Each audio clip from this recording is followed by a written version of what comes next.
Bonjour et bienvenue sur le plateau de Bonjour chez vous. Aujourd'hui, nous allons voir que Dieu veut t'utiliser, oui toi, il veut t'utiliser pour guérir les autres. Et je suis encore avec notre invité Olivier Waro. Bonjour Olivier. Bonjour, bonjour. Ça va?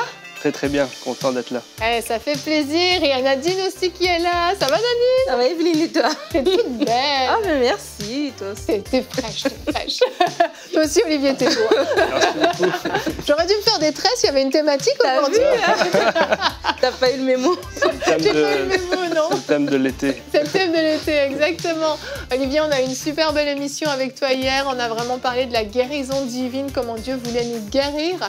Et aujourd'hui, on va parler de comment Dieu veut nous utiliser, nous, pour guérir les autres, parce que Dieu peut mettre son onction sur nous, vraiment, pour qu'on soit un instrument de bénédiction pour les autres et pour ceux qui souffrent et qui sont malades. Et on va en parler dans cette émission. Et Olivier, tu vas faire une rubrique conseil du coach. On va rentrer dans le pratico-pratique de comment guérir les autres, finalement, même si on sait que c'est pas nous. Hein. Exact, exact. Donc, on va le voir ensemble. Je vais juste vous donner quelques clés vraiment pratiques, vraiment simples, sur comment exercer la guérison, parce que c'est vrai quand on commence, on ne sait pas réellement comment faire. On voit des vidéos, on entend parler, on lit dans la parole de Dieu ce que Dieu dit, mais souvent on ne sait pas réellement comment commencer, comment faire. Donc, par sa grâce, je vais essayer de vous donner quelques outils pour commencer. Excellent, excellent. Pour information, ceux qui ne te connaissent pas, tu es donc évangéliste à l'Église Sans Frontières ici au Québec. Et puis, dans ta vie chrétienne, tu as beaucoup parcouru les rues pour prêcher la bonne nouvelle de l'Évangile, imposer les mains aux malades. Et tu as vu beaucoup de miracles sous tes yeux. Dieu vraiment s'est servi de toi. Donc, tu es pleinement qualifié pour nous partager ces informations. Par la grâce de Dieu, comme tu le dis, on compte sur lui. Exactement. Sans sa grâce, on peut pas faire ça. Amen, amen, amen. Et Nadine, par sa grâce aussi, tu vas faire la pensée du jour.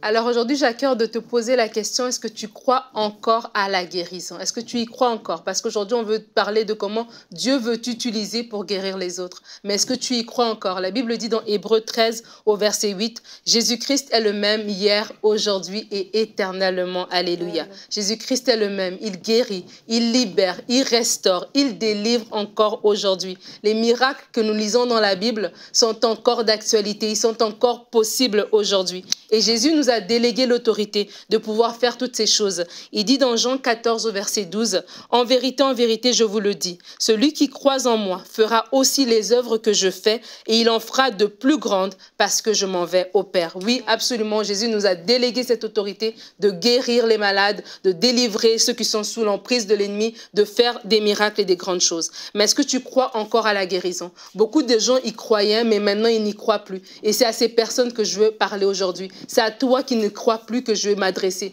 Toi peut-être qui crois au Seigneur pour l'élévation, pour la bénédiction, pour beaucoup de choses. Mais dès qu'on te dit maladie incurable, dès qu'on te dit diagnostic final, là tout d'un coup c'est comme si tu n'y crois plus. C'est comme si ta foi est attaquée. C'est pour ça que je veux te parler aujourd'hui. Et la raison majeure pourquoi on ne croit plus, c'est la déception. La déception, pourquoi? Pour plusieurs raisons. Entre autres parce qu'on a perdu un être cher à une maladie incurable justement pour laquelle on a prié. Pourquoi on est déçu? Peut-être parce que justement on a prié pour des gens et ces personnes n'ont pas été guéries. Pourquoi on est déçu? Peut-être parce qu'on ne voit pas des fruits autour de nous. Parce que l'atmosphère spirituelle est sèche et on n'est pas en mesure de relâcher le surnaturel. Toutes ces choses peuvent nous décevoir. Mais je vais me focaliser sur la première raison, ce que j'ai mentionné, et faire un parallèle avec une expérience que j'ai vécue. J'avais déjà partagé ça il y a quelque temps que quand j'étais dans la début de vingtaine, je travaillais dans une banque. Et à ce moment-là, quand je travaillais dans la Banque du Canada avait introduit des nouveaux billets de banque. Et c'était des billets avec les billets qu'on utilise en ce moment. Et donc, on a eu une formation au travail de comment détecter les nouveaux billets de banque. Alors, il fallait les regarder sur la lumière, on pouvait voir certaines choses. Si on touchait, on pouvait sentir certaines choses. Et donc, il y avait ces petits éléments-là qui nous permettaient de détecter un vrai billet. Et plus tard, lorsque j'étais dans la catégorie des premières personnes, celles qui ont prié pour un être cher et la personne n'a pas été guérie, alors que j'étais en questionnement, le Seigneur m'a rappelé cet événement pour m'enseigner. Il m'a dit en fait que de la même manière, quand on devait vérifier les billets, on se concentrait sur le vrai. On se concentrait sur ce cas les éléments qui pouvaient nous détecter d'un vrai billet. De la même manière, quand bien même tu as vu une situation et que ça n'a pas abouti comme tu le veux, tu dois te reconcentrer sur ce que Dieu est, sur ce que Dieu dit. Dieu n'a pas changé, Dieu est fidèle, Dieu guérit. Et c'est comme ça qu'on doit garder nos pensées focalisées sur ce que le Seigneur fait, focalisées sur ce que Dieu est, focalisées sur les promesses que Dieu nous a données telles que je l'ai mentionné précédemment. Dieu guérit encore aujourd'hui. Je partageais avec Olivier avant le début de l'émission sur Todd White et il me rappelait, parce que je me rappelais cette anecdote, que Todd White a prié pour 600 personnes minimum avant de voir une guérison. Mais il ne s'est pas arrêté, il a continué, il a cru en la parole, il a cru que Dieu veut guérir, il a cru que Dieu veut délivrer et il a continué, il a persévéré et aujourd'hui il a un ministère extraordinaire. Alors je veux t'inviter à croire encore à la guérison et à laisser le Seigneur t'utiliser pour guérir les autres. Amen, se focaliser sur le vrai. Excellent Nadine, merci beaucoup. Super parallèle que tu nous as fait avec les billets de banque. Je ne voyais pas où tu voulais en venir, mais j'ai trouvé ça très pertinent parce qu'en fait le défi c'est ça. C'est de dire, moi je l'ai fait une fois, j'ai prié une fois pour un malade, il n'a pas été guéri, bon ça marche pas, Dieu veut pas se servir de moi, je suis pas appelée à ça, et hop, on met ça dans un tiroir et plus jamais de notre vie, on va vouloir l'expérimenter. L'exemple de Todd White est hyper parlant, 600 personnes. Bill Johnson, c'était 1000 personnes. C'est un truc de fou parce qu'on sait qu'après, l'église de Bethel a explosé en termes de guérison. Ça a été connu mondialement pour un centre vraiment au niveau de la guérison. Donc en fait, on voit qu'il y a une notion aussi de persévérance à avoir dans cette guérison divine, mais l'imposition des mains est une idée de Dieu et on va le regarder aujourd'hui dans notre verset du jour, Jacques 5, 14. Quelqu'un parmi vous est-il malade ? Qu'il appelle les anciens de l'Église et que les anciens prient pour lui en loignant d'huile au nom du Seigneur.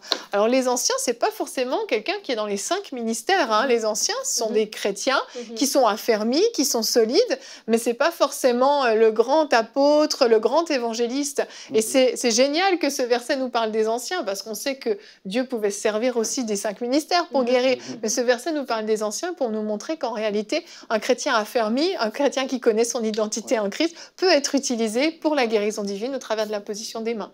Exact. D'ailleurs, dans ce passage de Marc 16, ça nous dit « Voici les signes qui accompagneront ceux qui auront cru ». Et cela ramène un petit peu une certaine balance saine parce qu'au final, juste le fait de croire en Jésus, le fait que tu l'as accepté comme Seigneur Sauveur, tu es un croyant, il y a des signes qui accompagnent le fait que tu as cru en Jésus. Et ces signes sont juste extraordinaires. La Bible déclare que ceux qui ont cru, ils peuvent imposer les mains malades, les malades seront guéris, ils peuvent chasser les démons, ils peuvent aller prêcher l'Évangile. D'ailleurs, Jésus le dit dans ce passage, allez prêcher l'Évangile à toute la création, guérissez les malades. Et comme on l'a dit dans l'émission précédente, Jésus nous positionne déjà comme si que ça va fonctionner. Il ne dit pas, allez essayer de prier et essayer de voir si vous pouvez guérir les malades. Il dit, allez, guérissez les malades.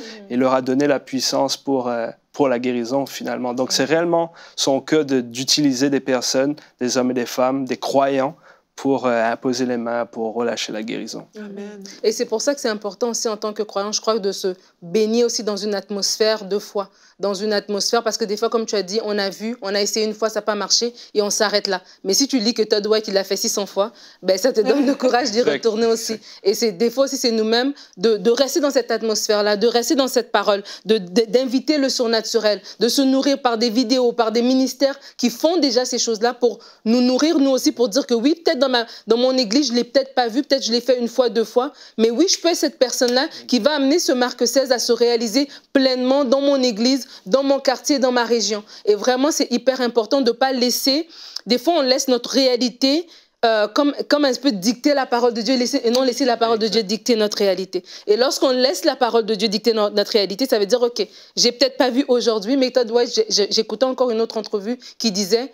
il dit, ben non, je mets mes pensées sur qu'est-ce que la parole de Dieu dit. Amen. Et je continue, et je persévère. S'il faut que je prenne des temps de jeûne pour que je sois encore plus sensible à la voix de Dieu, mais je persévère, et je persévère parce que c'est ça que la parole de Dieu dit. Et c'est cette foi aussi, des fois, on va de gloire en gloire, et nous-mêmes aussi, on grandit dans cette foi-là pour dire non, ce ne sont pas ma réalité qui va limiter la parole de Dieu, qui va dire, ben non, Dieu fait que ça parce que c'est tout ce que j'ai vu. Non, c'est le contraire qui doit s'appliquer. Et c'est comme ça qu'on est capable d'être utilisé par Dieu pour guérir les autres. Amen. Amen.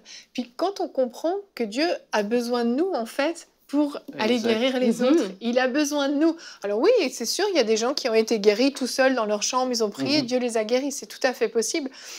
Mais très souvent, on entend des histoires de guérison au travers de l'imposition des mains.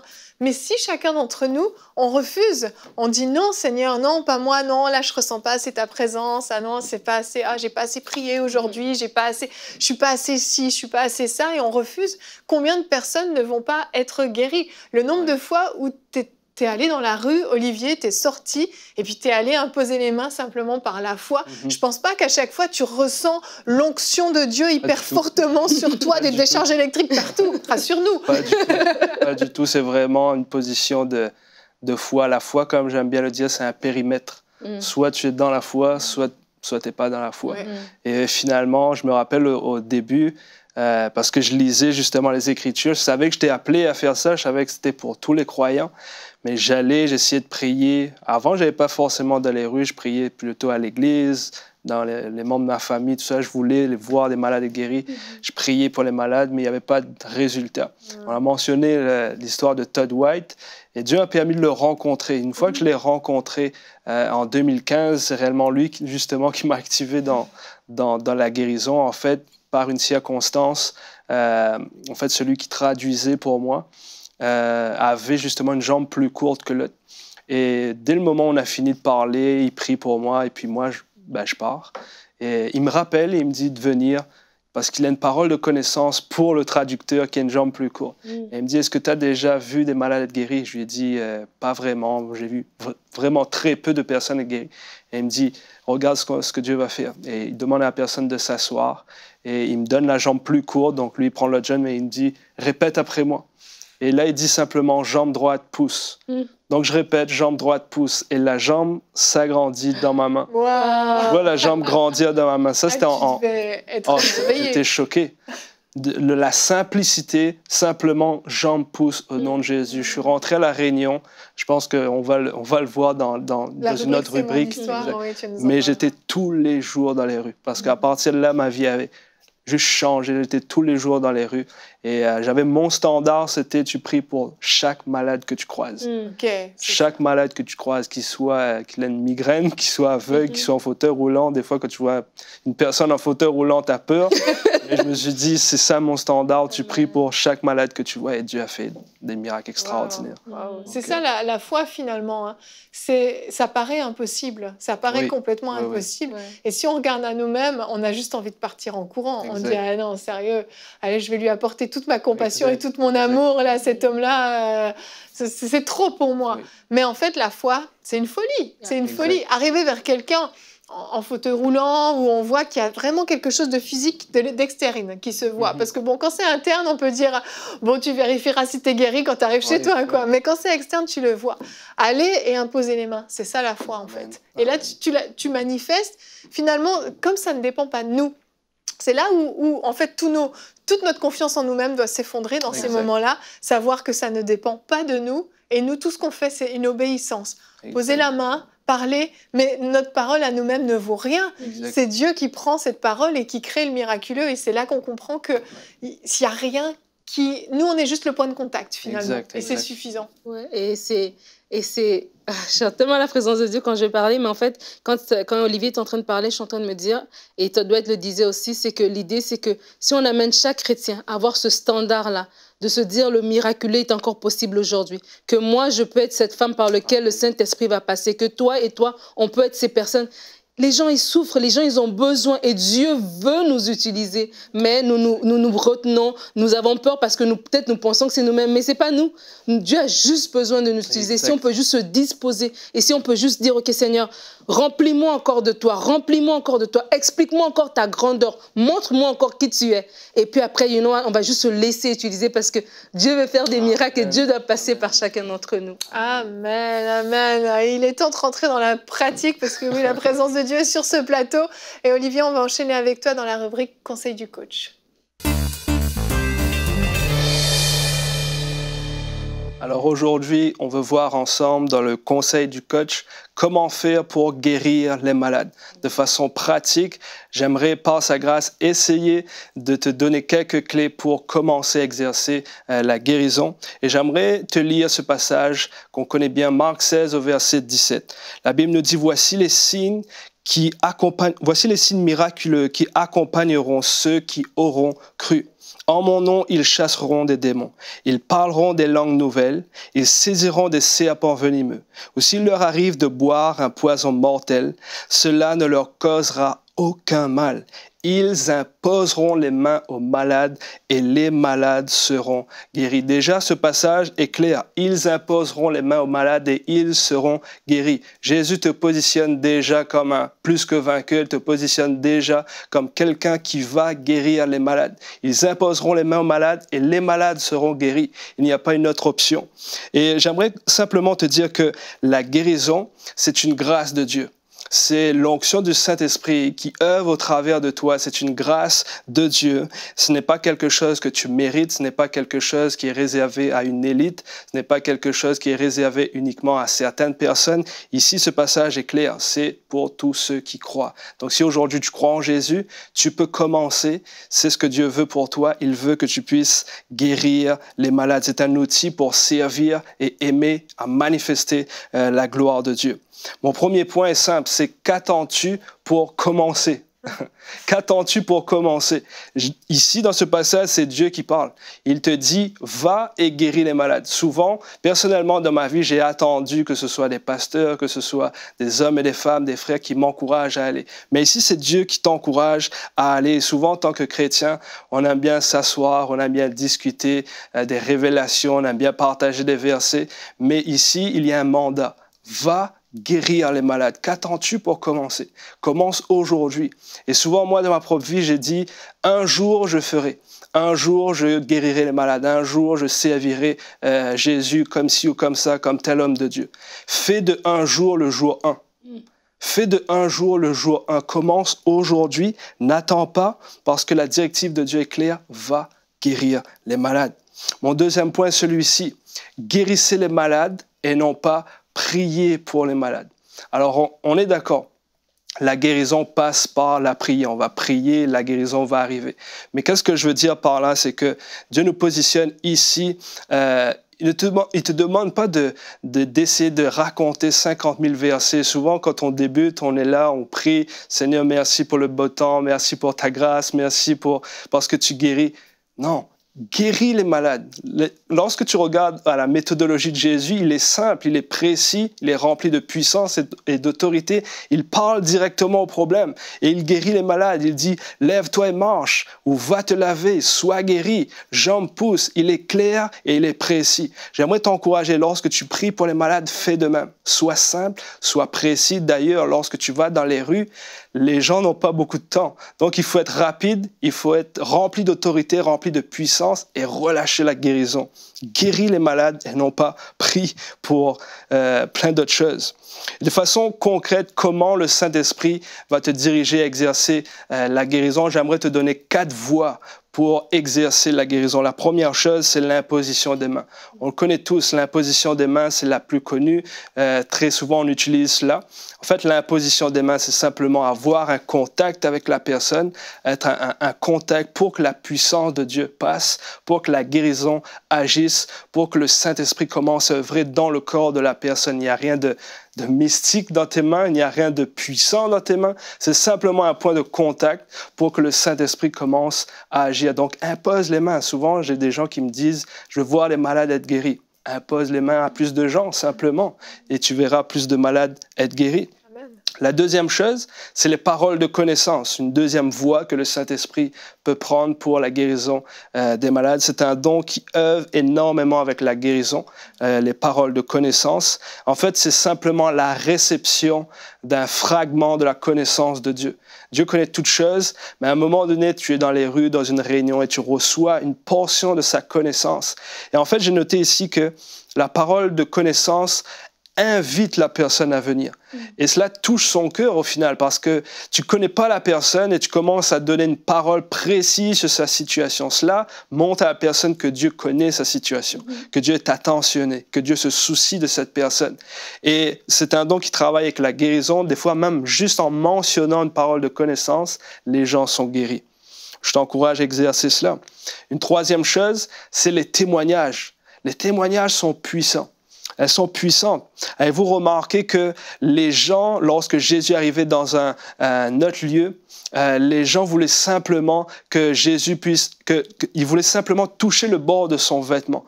Comment ils savaient qu'ils pouvaient être guéris simplement en touchant le bord de son vêtement? À plusieurs reprises, on le voit dans les évangiles. C'est à cause des témoignages. Le témoignage parcourait la région. Les gens savaient que lorsqu'on touchait le bord de son vêtement, on était guéri. Et les gens suppliaient, est-ce qu'on peut juste toucher ton vêtement? J'aimerais t'encourager à cultiver et à raconter des témoignages parce que le témoignage est une invitation pour une répétition. Amen. Lorsque tu racontes un témoignage, tu es en train de déclarer, prophétiser ce que Dieu va faire maintenant. Donc, Dieu passe également par les témoignages pour guérir les malades. Et une quatrième chose, c'est les actes de foi. Jésus utilisait énormément les actes de foi. On le voit dans Jean 9. Il dit à l'aveugle, va te laver à tel endroit. Ou à d'autres reprises, il dit, prends ton brancard ou fais une action. Jésus impliquait les gens avec lui dans la guérison. Il n'était pas simplement là à exercer le ministère, mais il stimulait un peu leur foi, il stimulait des mouvements afin qu'ils puissent œuvrer avec lui et recevoir la guérison. Donc, je t'encourage également, lorsque tu es dans les rues, dans ton église, dans une réunion, implique les gens avec toi, demande aux gens de bouger, demande aux gens de tester, évalue la situation, prie une deuxième fois s'il le faut, prie 10e fois s'il le faut. Mon standard, c'est que si je suis dans les rues, tant que la personne ne me demande pas d'arrêter, je vais continuer à prier parce que la parole de Dieu est claire, la personne doit être guérie. Donc, tant que la personne ne me repousse pas, je vais prier pour la guérison pour qu'elle soit guérie. Donc, voici 4 voies que le Saint-Esprit peut prendre. Il y a encore énormément. Il y a encore, par exemple, il y a les paroles de guérison. Jésus a envoyé des paroles. Les gens étaient guéris à distance. L'atmosphère de guérison, on voit à un moment donné dans les Écritures que juste l'atmosphère dans laquelle Jésus était, les gens étaient guéris simplement. Il y a énormément de voies que le Saint-Esprit nous donne pour exercer la guérison. Mais pour finir, j'aimerais simplement te dire ceci. Repousse les limites de l'impossible. Parce que la foi s'appelle risque.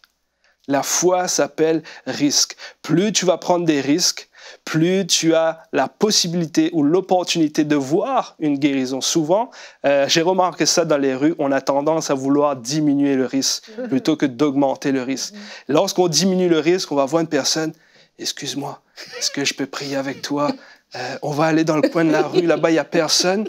Comme ça, si tu n'es pas guéri, on ne le dit pas à haute voix, mais on le pense. Comme ça, si tu n'es pas guéri, personne ne le voit. Là, on diminue le risque. Là, on est plutôt dans une position d'incrédulité plutôt que d'être dans la foi. Ce que je fais, ce qui m'est arrivé, le Saint-Esprit m'a poussé à le faire, c'est que tu arrives et tu appelles toutes les personnes aux alentours. Et tu dis, venez voir, cette personne va être guérie. Et là, tout le monde commence à arriver. Je pourrais vous raconter des témoignages comme ça. J'ai appelé tout le monde est arrivé pour voir. Et la personne avait un plâtre, la jambe complètement paralysée. Et juste une parole, Seigneur, dans le nom de Jésus, je prends autorité sur cette jambe, sois guéri. Et la personne a été totalement guérie. Wow. Et là, j'ai augmenté le risque. Parce que lorsque tu augmentes le risque, tu n'es plus dans l'équation. Là, c'est Seigneur, si tu n'agis pas, c'est pas ma réputation finalement, c'est la tienne. Donc on doit être réellement repousser les limites de l'impossible parce que la foi nous a été donnée pour conquérir l'impossible. Donc je t'encourage également lorsque tu es dans les rues à repousser ces limites-là. Sors de ta zone de confort. Trop souvent, on reste dans notre zone de confort. Et même sur toutes les choses que j'ai mentionnées, le don de guérison, les paroles de connaissance, tout ça, je me rappelle, j'ai longtemps prié en étant chez moi. Seigneur, utilise-moi pour la guérison. Seigneur, utilise-moi pour les paroles de connaissance. Mais toutes ces choses se manifestent dans la mission, dans l'action. Rappelez-vous que c'est en chemin que l'eau s'est transformée en vin, dans Jean 2, le premier miracle de Jésus. Et c'est en chemin également que le Seigneur va manifester le miraculeux. On est chez nous, on est dans notre zone de confort. Pourquoi tu as besoin de paroles de connaissance? Mais lorsque tu vas dans les rues, lorsque tu es confronté à une atmosphère d'opposition, lorsque tu fais face à quelqu'un qui ne croit pas en Jésus, c'est là que tu as besoin de la puissance de Dieu. C'est là que le Saint-Esprit va te dire, il a tel ou tel problème. Dis-lui ceci, ou prêche là-dessus, ou exerce la guérison. Donc, j'aimerais simplement t'encourager à repousser les limites de l'impossible parce que la foi s'appelle risque. Donc, voilà les 4 voies que j'aurais à te donner. Je pourrais les reprendre. C'est l'imposition des mains, les paroles de connaissance, les témoignages et les actes de foi. Donc, j'espère que j'ai pu t'aider dans comment faire pour guérir les malades. Waouh, merci Olivier, merci beaucoup. Ah, on est bénis, hein, on est bénis. Nadine, elle est partie, Nadine, là. On ne l'a plus. T'es édifiée, Nadine? Ah, tellement, vraiment, vraiment édifiée, merci. Nadine, beaucoup, elle va partir dans les rues, là. C'est ça, ah, je suis sûre. Elle est craquée. En tout cas, j'espère qu'à la maison, ça vous a vraiment, boosté dans votre foi pour croire en l'impossible, comme le disait Olivier, pour déplacer les limites de l'impossible et que vous puissiez commencer à être utilisé avec puissance par le Seigneur. Olivier, avant qu'on termine, est-ce que tu veux prier pour les gens à la maison pour que le zèle les pousse à sortir? Amen. Seigneur, merci pour ce que tu fais. Merci pour cette émission. Je prie que, alors qu'ils regardent cette émission, que la puissance du Saint-Esprit les sature, tombe sur eux. Seigneur, qu'un zèle nouveau, qu'une onction fraîche vienne sur ton peuple, afin que les signes, les miracles, les prodiges se manifestent, afin que tu les utilises pour manifester la guérison, pour manifester ton cœur, pour révéler au monde que Jésus aime guérir, que Jésus est vivant et qu'il se manifeste. Je prie que tu transmettes le don de guérison. J'active chaque personne qui regarde cette émission dans la guérison maintenant. Seigneur, nous ordonnons, Seigneur, même à la maladie, pour peut-être ceux qui nous regardent, nous ordonnons à la maladie de quitter, que tu reçoives ta guérison dans le nom de Jésus. Amen. Amen. Merci beaucoup, Olivier. Je crois que c'est une émission qui va porter du fruit et je bénis le Seigneur pour ça. Vraiment, oser prendre des risques, commencer à mettre en pratique. Croyez seulement, laissez le Seigneur faire le reste. Vous, tout ce que vous avez à faire, c'est agir et croire. Fonctionner par la foi, poser ces actes de foi dont Olivier parlait. Et on va se retrouver demain. Notre thème sera « Pourquoi accordes-tu autant d'importance au regard des autres ?» Le regard des autres peut vraiment être nuisible dans la vie de beaucoup de personnes et on va en parler. Et Olivier, on va se retrouver dans quelques semaines dans la rubrique « C'est mon histoire » et il vous racontera justement les débuts de son ministère dans les rues, comment le Seigneur l'a utilisé, l'a équipé et ce qu'il a vécu. Merci à vous tous de nous avoir suivis. À demain et bonjour chez vous.